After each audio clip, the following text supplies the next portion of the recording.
People often ask me where to buy yerba mate and recommendations, and I'd suggest going to supporting a local store or a small business if possible.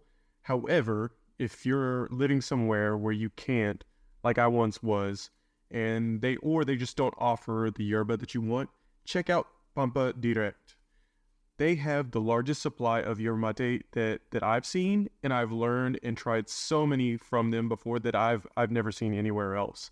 But not only yerba, they also have dulce de leche, alfajores, shirts like jerseys, games and snacks like chocolinas, which is one of my wife's favorite cookies. And I found some really great recommendations on there for beginners, such as Don Eregi, which is something I learned about by just trying different stuff there. And also some of my personal favorites, which is Pipore and Aguantadora Despalada. They have great customer service that speaks English, and in fact, they shipped me another package of yerba for free after they had mixed up one of my orders. And they always include like little, extras, like little candies and stuff, which is really nice.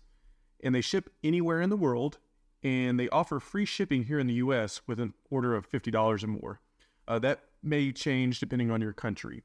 And as a sponsor of the show, they offer 10% off on your first order with the code POWER. Go to yerbamatepower.com/pampa to place an order. Again, that's yerbamatepower.com/pampa. P-A-M-P-A. Pampa. Thanks. Welcome to the Yerba Power Podcast, where we share the power of yerba mate with the world.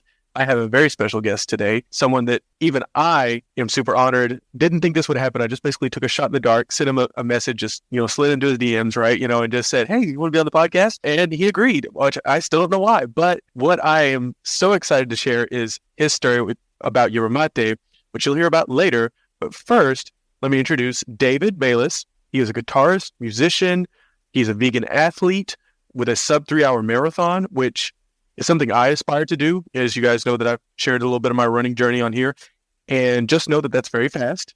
And he's not done it just once, he's done it several times. Qualified for Boston, which you have to do that fast to be able to qualify for Boston Marathon, which you just completed, and a host of his own podcast called Torganic, where basically talks about all those kind of things. So David, thanks for joining me. Thanks so much for having me. Well, dude, so I really am, honestly, I mean that, was surprised that you agreed to be on here. And I'm also so ecstatic to share your story, which we'll get into. But first, I guess I really want to share this with the listeners, but I'll be honest, it's kind of some of my own questions that I'm curious about how Boston 2024 went for you. We know it was hot and sunny. I heard that from a lot of people, and you experienced it yourself. So I don't know, give us a recap and how you handled that. Yeah, so this was my fourth straight Boston. So I'm getting more familiar with the course and the experience of Boston, which is, I've done New York a bunch of times as well, but Boston is its own unique experience. So let me just first say the things I just love about Boston is if there's an incredible energy in the city and amongst the runners, the camaraderie amongst all the runners. There's so many people that have worked so hard to get there, and it really shows in the attitude of everybody who's just so excited to run Boston. It's so iconic. It's the world's oldest marathon besides the original. And it's a really great vibe, but I have found it a challenging course for me. The back half of it is tough, all the hills. So I've chipped away and gotten better each year. And then this past year, I live in New York City, so we're training all winter, which is, I like running in the cold weather. Give me cold weather, I'm good with it. So, training, and I run at 5:30 in the morning, 6 in the morning. So it's dark and cold when I run all winter. And my body was completely not ready. We really haven't had any hot days before Boston. And then I started to see the weather forecast looming, and I was thinking, oh no, it's getting warmer and warmer on the forecast. And by the time we started, it was in the 60s and just blasting sun. And because it's a spring marathon, there's no trees, there's no shade, there's no big buildings like New York. There's really just no hiding from just the blasting sun. And as I said in my Instagram post about it, my friends in California or, in hot places are 65. That doesn't sound that bad. 70 at the finish sounds beautiful. But for those of us who trained all winter, it was a shock to the system. So I went out pretty hard. I was right on my marathon pace through mile 15, I think, mile 14 or 15. And I was, cranking away. And then I just felt that switch turn off. And I was getting dehydrated. I was trying to fuel on the course, of course, but I couldn't hold on. And, I powered through and I was happy with my time, somewhat happy that I powered through and finished. But it was a really tough experience. It was one of my toughest marathons ever. I felt super dehydrated afterwards. I felt really fatigued. And so I've really had to kind of think long and hard about what happened, what potentially went wrong. It has given me a little bit of, what's the word? It's helped me work through, as I've seen so many of my other friends that also went through it the same day. Kind of in the moment when you're in the marathon and you're struggling, you think, I'm the only one struggling here. Everyone else is crushing it. And I'm having this tough moment, this tough day. What's happening? What's wrong with me? But then afterwards, I don't know if you're on Strava, but on Strava and, Instagram, all my friends are having a super tough day. A lot of people struggled out there and, that can bring a little solace. But I'm, also trying to look back and see what I could have done better because that's kind of how my MO, I'm always just trying to improve and figure out what I can do to next time attack it and not be in such a tough place at the finish line. And, my goal is always to have at least an even split between the two halves of the marathon, and that was far from the case on this one. But live and learn. Boston is, it's a tough one. It can be a brutal course and it's not supposed to be easy. Yeah, if it were easy, everyone would be there, right? So exactly. So kudos, no, seriously, to you for even getting there you guys that don't know, it really is, people literally will give up years of their lives to even just qualify to get there. And I was training to qualify, but realized it's way tougher than even I thought. I still was, I'm still 35 minutes short of qualifying, so, and, I trained hard, but realized, man, my athletic ability is not anywhere close to that just yet. What do your training look progress. Like in a marathon training cycle? What kind of volume are you doing? Well, that's the thing is, to be honest, and between you and I, maybe no one else here knows, but yeah, this has been the first time I've truly trained. Okay. Before I just kind of, winged it and just, you follow some online guide, and this was the first time I really kind of got coached and basically doing my speed work of, minimal mileage on Monday. And then Tuesdays and Thursdays were kind of a 30-minute kind of either weights or easy run, and then Wednesday would be the medium distance, and then Friday tempo, and Saturday long run, which I had to mix some of those because I have 2 young kids, so those don't always pan out 100% the way you want them to, and sometimes you can't get in 20 miles or 15. You have to settle with 18 or 12 or whatever you can get in for the day. So, I'll be honest, it's pretty much volume and stuff there. There's still room for improvement, right? And there always will be. But I guess my curious thing is, so this is one thing I learned is just, I sweat a lot, and I wasn't even aware of this until I did a sweat test and realizing how much electrolytes I need in water and everything, per hour, realizing I basically sweat out a whole bottle of water an hour and probably 780 grams of, electrolytes or salt basically, so I was having to, take these salt stick pills every 30 minutes and sometimes even to choose just to stay up, and so I was just curious if, I don't know, as far as, especially as a vegan athlete, I'm just kind of curious what, how you go about that differently as far as nutrition wise. And I know you had, Corey on there, talk about some of that stuff, but I was just curious if you do anything different. Yeah, I think nutrition for people that maybe haven't done as much running or new to running marathons, nutrition is something that can be easily underestimated how important it is. And I mean, on the course, nutrition while you're running. Of course, I think a lot of people. Yeah, 100%. I had no clue what I was doing beforehand. And yes, so exactly. Yeah. And for me, it's been my final frontier of trying to figure it out. And I'm constantly tweaking it. I don't like to necessarily eat and take in food while I'm running. So it's been sort of a battle where I've had to figure it out. So I don't like gels. Typically, I don't eat a lot of processed foods at all in my life. So it feels strange when I'm out there working out to be eating these highly processed, weird, super sugary gels. I can't do it. My stomach, it's just like, nah. So what I do is I have these maple syrup packets. I don't know if you've ever heard of those. The brand is called Untapped. Yeah. Yep. Yeah. So I have that Untapped. I think it's called salted cacao is the one that I use. And so that's got electrolytes in it too. And maybe I want to say 25 grams of carbs in a packet. And that's really easy to take down versus a gel or a chew. So I'll have one of those. And then I have an all natural gel that I use too. Spring Energy. Spring. That's what I was going to say. Yeah. Yeah. The Spring Energy.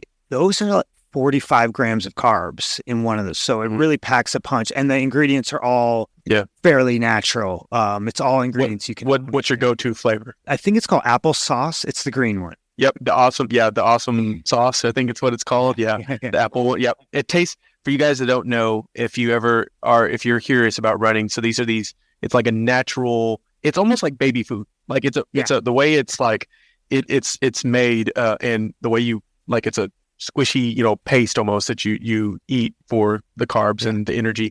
And it tastes like a mashed up apple pie or something. Yeah. Literally just, it's very much just like it's a. Yeah.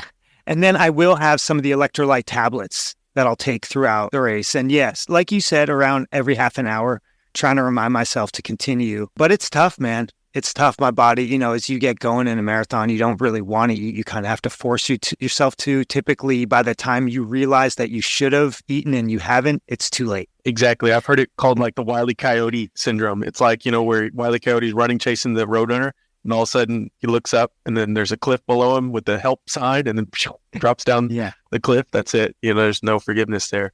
And you can survive, with minimal nutrition if everything's going right. The weather is perfect. It's an easy course. Maybe you can survive. But the second difficulties start coming up, that's when you're going to pay the price for not fueling properly. Whether it's hills, whether it's heat, whether it's wind, who knows, all the potential things that can come up in a race that... You can only control what you can control, Exactly. Yeah. It's a life lesson we're all learning, which is the beautiful thing about it, right? It never stops. The learning never stops. Your body never stops changing. You get older.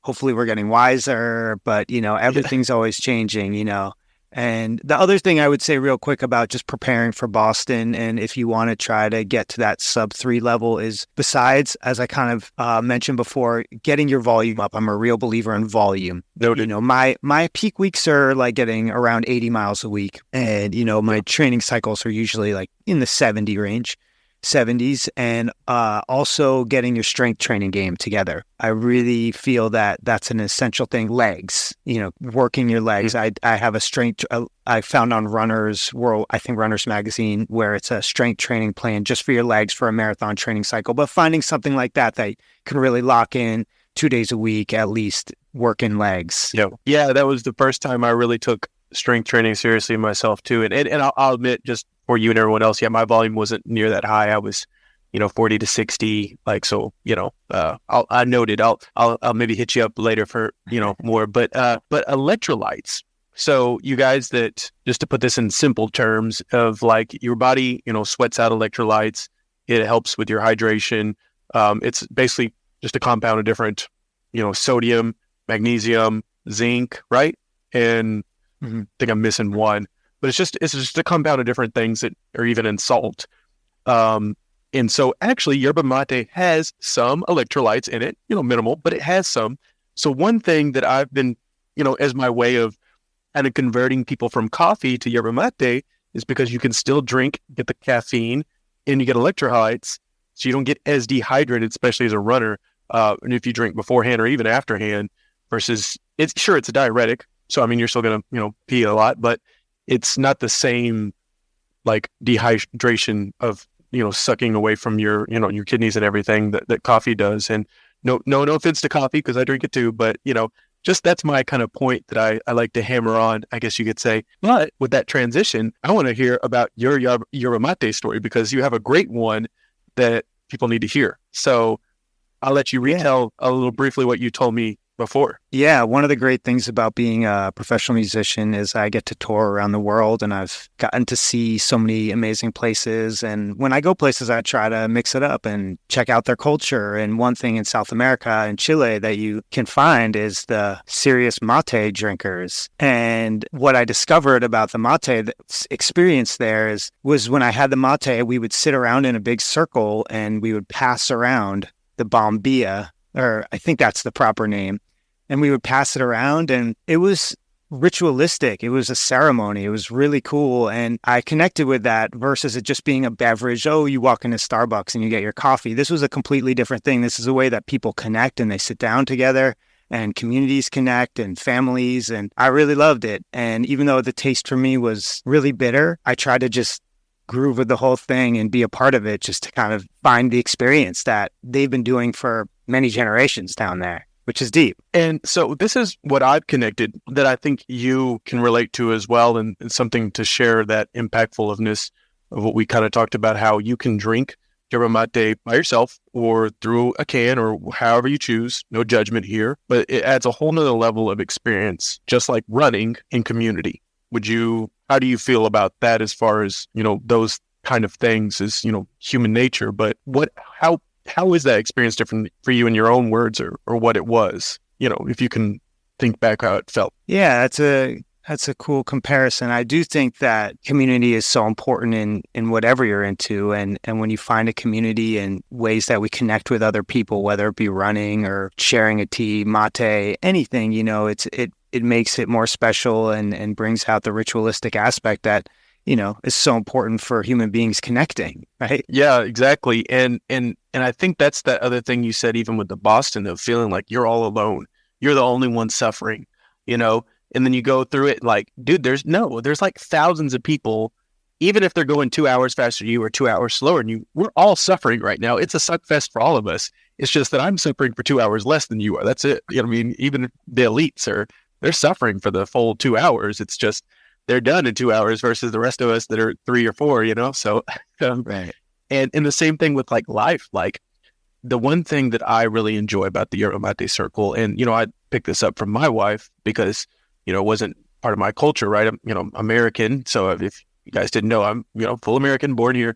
But the fact of, you're just drinking mate, that's not the thing. It's the fact of it connects you in the conversation, in the community. What's going on in people's lives, you get a chance to share. It's just like a campfire, is the best way to describe. It's like something just to gather around, something to do, but without being, I guess, distracted too, of other things going on. It's like, it's just tea, there's not much, to like, I guess, think about or whatever. And in the sense of like, with your phones, I guess what I'm trying to get at, with people sitting around on their phones and stuff. So, and it really gets you a chance to, I guess there's something about it. I think the mental clarity and stuff with drinking yerba mate versus like drinking alcohol or something is like, it brings out, a better side in you than versus, this other part of your brain. And so anyways, that's my soapbox, I guess. No, it's true, man.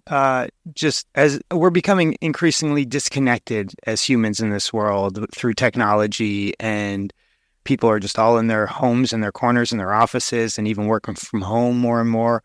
People are just more disconnected, and having something that's you can do together, whether it be running or the yerba mate, where people sit down, they connect, they talk, they slow down for a minute. You have a moment to just sort of take it all in and connect with other people is, I think, a really valuable thing, as these moments are fleeting in this world as we move so fast and technology and everything.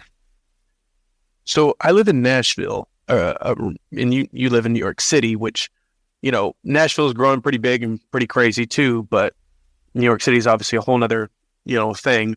Yeah. And I don't know how long you've been living there, but I know that, there's this Humans of New York where it kind of highlights kind of humanity of like seeing people essentially of who they are and where they're at, versus just a passing, ship in the night or just a ghost of a person. That, do you feel that New York City, especially after, the last couple of years and everything, that is it still a really busy city, or do you feel like there's more connection? I'm just curious as you, as someone that's living there, or you're probably more intentional than other people too, but I don't know if I would say there's a more connection because of COVID or anything that's happened because of last year, but I would say that New York is completely happening. It is buzzing. It's packed. It's, people are fully.